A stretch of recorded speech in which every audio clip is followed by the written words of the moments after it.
The first gadget is something that calls itself the Wonder Cube. That's a pretty bold statement. It claims to combine all your smartphone essentials into this one tiny little piece here. So for starters, it's a charging cable. One end has a micro USB for your phone, or USB-C if you're using this adapter, and the other end plugs into your charger. It's a keyring, it's a torch, and you can slip a 128 gig micro SD card into here to add storage to your phone. There's more. It's also, if you peel this back, a sticky pad. So you can whack it onto the back of your smartphone and all of a sudden you've got a stand, so you can watch more smartphone gadget videos. And this one's really wacky. If you're running out of battery on the go, you can open it up here, where you can physically attach a 9-volt battery, and it'll use it to send power to your phone. It's a cool feature, just a weird one. Like, who actually goes about their day-to-day life with a spare 9-volt battery in their pocket? Anyways, gadget number 2 is one of the most impressive products I've seen this side of 2020. I'd go as far as to say that this is a projector done right. As well as the main bulb, you've got an autofocus module. So you shine this onto a new wall, give it 5 seconds, and the picture is pin sharp. Plus, it autocorrects its own aspect ratio depending on the angle of projection. So for example, I could sit it on the floor, pointing upwards, or I could put it on a table next to me, pointing sideways, and it would autocorrect to still having a flat picture in front of you. It pumps out surprising brightness for its pint-sized stature. The audio is loud and punchy, and actually if you press this button here, it turns into a dedicated Bluetooth speaker, and it can do all of that whilst having an inbuilt battery that'll give it 4 hours of continuous wireless projection. It's even Android powered, so it has apps of its own, Netflix and YouTube, etc. But what I've been doing is plugging my phone directly into it and watching content that way. It's not a cheap product, but it is a good product. These are the Marshall Monitor 2 active noise cancelling headphones, and in my eyes, aside from the sound quality and the new fancy swivel design, there's 4 cool differentiating factors with these, and thanks to Marshall for sponsoring this inclusion. So, as the name suggests, active noise cancellation. 10 levels of it. So if you open the Marshall app, you can adjust the amount of outside noise you want to be able to hear. And at its maximum, it gives you that same sense of sitting in a bubble that you get with other top-end headsets. The battery life is seriously good. You're getting up to 30 hours with noise cancellation turned on, and 45 hours without. And then range. You're probably not going to leave these headphones and go wandering in public, but if you're at home just listening away, the range has been so impressive that I was leaving my phone upstairs and just taking the headphones down and the connection wouldn't drop. And finally, relevant to your smartphone, you've got a Google Assistant button, which does exactly what it says on the tin, and a control knob which gives you remote control over your phone. Okay, let's go simple for a minute. This is the Tidy Dock, here to make your charging experience easier. So it fits over your charging brick, hides your cables, and means that your phone can be standing upright in case you still wanted to use it while that battery is ticking up. If you like art, and you like smartphones, Mural is a treat. An expensive treat, mind you, but as far as I've seen, it's one of a kind. So, as you can probably tell, it looks an awful lot like a framed painting, but it's blank. Well, this blank space you can fill with anything. I know, smart painting frames. What a time to be alive. Using the app, you can flick between famous paintings from around the world. You've got motion artworks, which I think take better advantage of the tech, or even just straight up photos from your camera roll. And it has a few features that make it more than just a TV that sits on your wall. There's an ambient sensor, which scales the brightness of the painting according to your room's brightness. And the cool thing here is that it'll also know when you've turned the lights off, and it'll switch itself off. You've got that screen, which itself is coated in a matte layer that genuinely makes paintings look like paintings. It's got auto-rotate, it'll know which way up it is, and offer you a library of content that suits that orientation. Plus, gestures. One wave of your hand and the artwork changes. Or, if you're more one for routines, you can set it up to cycle between art at specific times. It's pricey, and you've got to find a creative way to hide that cable, but all in all, I'm a fan of this one. More for a bit of fun really, I saw this charger online and it's just wacky, so I decided to check it out. If you've got one of these new phones which charge with ultra-fast speeds, this probably isn't for you, but it does have a few cool features. A matte finish, LED lights on the inside, if you're into that, and dual USB ports to charge 2 things at once. I've shown you guys a couple of external smartphone monitors already in past episodes, but none better than this one right here, the Phatek Flat. You're looking at a 12.5-inch 1080p screen that basically lets you see whatever's on your phone, but bigger. And 3 things I was surprised by here. First of all, just how slim it is. You're obviously going to need some sort of backpack to carry it in, but in terms of the volume and the weight, it's barely there. The second thing is that inside the rather nice pouch that comes with it, you get a frankly genius stand. It's not the prettiest, but as far as having something practical that can be folded into any shape, well played. And thirdly, the clincher, is that this in itself is actually a 10-point capacitive touchscreen. So it's not just that it can show what your phone is showing, it's that you can actually use this instead of your phone. The only 2 things to bear in mind is that it doesn't have a built-in battery of its own, so you have to keep it plugged into some sort of battery bank to make it work, and that I just wish it was brighter. You might struggle in broad daylight. Voltaman is a company that claimed to make world's #1 smart wallet, to which you might be thinking, I didn't even know that was a product category. Is nothing sacred anymore?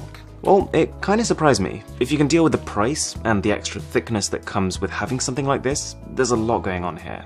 For example, protection from losing it. At any point in time, you can log on online and see the exact GPS coordinates of this wallet. And if you just dropped it behind the sofa, for example, it's got an alarm in it, which you can make it ring. But cooler still is that it's got a built-in camera to take photos of any potential thief and send them to you. And then there's the fact that a lot of this thickness comes from a built-in battery. And it's not a small battery either. The actual amount depends on exactly which type of wallet you go for, but to give you an idea, this bifold one has 2,600 mAh of juice. That's enough to give almost any phone a 50% charge, and it can do that wirelessly. What is strange though is that the smartphone app looks beautiful on iOS and just terrible on Android. I don't know what's going on there. There's a lot of naff Bluetooth keyboards out there, ones with either tiny fidgety keys or just some sort of serious latency issue. Well, this isn't one of them. In fact, so far this is my favorite Bluetooth keyboard for smartphones, primarily because of this folding mechanism. It allows you to fit what is essentially a full quality laptop keyboard into a much smaller frame. The 2 downsides I'd say are that, first of all, it is small enough to fit into my pocket, but it might not be small enough to fit into yours. And the other one is just that occasionally when I'm typing on a not so flat surface, it can sometimes fold up a little bit. But any reasonably solid surface is absolutely fine to type on. Combine this with that monitor I showed you earlier, and this is starting to feel less and less like working on a phone, as you know it. Okay, a selfie stick. Believe it or not, I'm not much of a selfie person, but I like the direction the company has gone in here. There's a single sturdy handle, and the extendable stick just kind of folds out from there, reaching a maximum of about ½ a meter. Nothing crazy. But hidden here is almost a pro-level bit of kit. For starters, it can double as an adjustable stand for watching videos. It can screw into a tripod with this little connection on the bottom, so you can take those stabilized nighttime photos. And the top allows you to mount a microphone or an LED light. The cherry on top here is that the Bluetooth remote that you use to take the selfies, you can actually slide it out, so you can use it remotely. You can use the stand to rest the phone on a table, step 3 meters away, and then take a photo from a distance. If you're enjoying the video, by the way, a sub to the channel would be amazing. This stuff takes an age to get together. Okay, also from the same company is a product that I think is a cool concept, but has questionable execution. It's a stylus, one that clips magnetically onto the back of your phone. Cool. It can also do the same stuff that the shutter button I showed you before could, like remotely take photos. I'd even go as far as to say it's a nice pen to use. It's just that it doesn't really offer any more accuracy than your finger. It's just for people who like the idea of using a pen.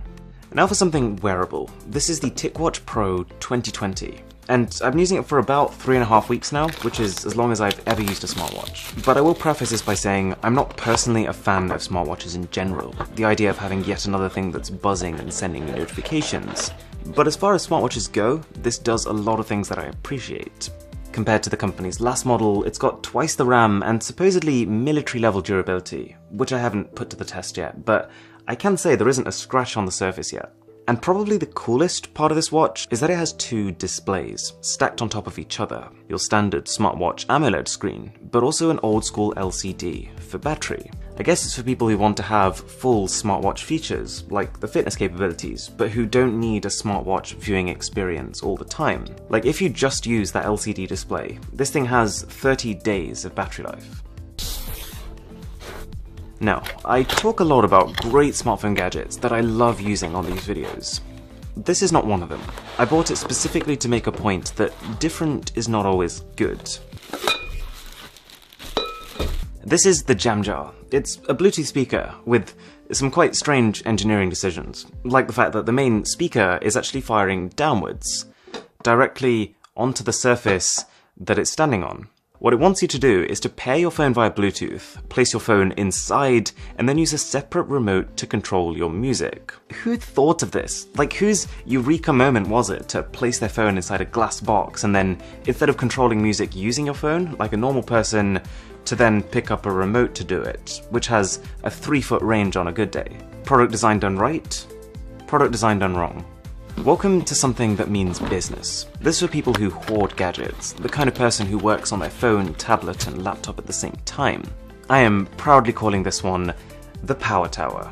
You're looking at basically an extension lead with 6 mains ports on it. You've got 4 full-size USB ports, and then for your smartphone on top is a 10-watt wireless charger. What's also cool is you can rotate it to draw back in the cable, so it's not making a mess on your table. It is fairly cheap feeling plastic, but it looks good just sitting on your desk. Now, almost more relevant than ever, glass wipes, and none I've tried are better than Zeiss's. The company do have a separate wipe just for smartphones, but from my experience, these multi-purpose ones work amazingly. And actually, as well as smartphones, nothing has cleaned my MacBook screen better than this. The liquid formula they've put on these, it just seems to slice through all those deep fingerprint smudges that build up over time, and it gives you that nice new tech product feeling. It's fast drying, it doesn't scratch, and it won't leave streaks on your screens. Alright, so I found a company recently that I really like. They make neat looking gadgets with high quality finishes, like these, and they all seem to have one extra trick. So for example, this right here is a tiny dock for your phone with the 3 ports you'd probably expect, a USB-C, an HDMI, and a USB-A. But then flick to the left, you've got a headphone jack too. That's cool. But then we've got the Dockwave, which is probably a better example of this idea. On the face of it, it's a USB-C dock. You're looking at a whole series of ports and connectors, and you probably don't need telling what they do. You can connect your microSD cards to your laptop, or you can use this with some phones to connect them to a TV, if all you have is a normal HDMI cable. But the Dockwave also triples as a 5000 mAh battery and as a wireless charger, but only with 5 watts of power. And their third product I liked is the multi-device charging station, to which you might be thinking, why not just call it a wireless charger like normal people? Well, it is a wireless charger, with space for 2 devices at the same time, and quite a nice one. But the cherry on top is that you also get a USB-A port and a USB-C port. So in total, you can charge 4 things at the same time here. None of them at maximum speed, mind you, but if you're charging overnight, that probably doesn't matter too much. Now for the Olo clip. I love the idea of this product. You'll see what I mean in a second. So you open the box and you get this, and it's actually 2 things. Slide out the clear section, and this is a stand for your phone, leaving this alien looking piece here, which actually allows you to attach camera modules onto both the back and the front of your phone. The system works great. Modules snap into place with a reassuring click, and you can interchange them freely. But I just wish there was a bigger range of really high quality lenses to choose from. As far as a system for doing this, this is the best I've ever used, but